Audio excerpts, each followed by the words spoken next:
এই খুনি যে মানুষকে পুড়িয়ে মেরেছিল, যে মানুষকে গুলি করে মেরেছিল, যে মানুষকে প্লেন দিয়ে গুলি করে মেরেছিল, তারা প্রকাশ্যে যারা মানুষ 300 মানুষকে খুন করেছে, আপনারা সকলেই জানেন, আয়নাঘর তৈরি করেছিল, নদীতে নিয়ে গিয়ে মানুষের পেট ফেলে তাকে নদীতে ডুবিয়ে দেওয়া হয়েছিল। তাদের কি বিচার হবে না? এই জন্য তাদের বিচার হতে হবে। এই খুনিদের অবিলম্বে তাদের দেশে বিচার হয়।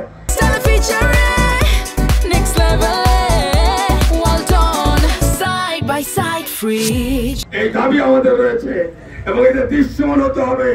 নতুন করে যাতে তারা আবার এই ফ্যাসিস্ট ফিরে আসতে না পারে সেজন্য পথ রুদ্ধ করে দিতে হবে ও তাদের দোসরদের দেশ থেকে রাজনীতি নিষিদ্ধ করতে হবে। আমরা মনে করি একটি সুষ্ঠু এবং নিরপেক্ষ গ্রহণযোগ্য নির্বাচনের জন্য অবিলম্বে আমাদের 5 দফা দাবি এই সরকারকে মেনে নেওয়ার জন্য আমরা আহ্বান জানাই।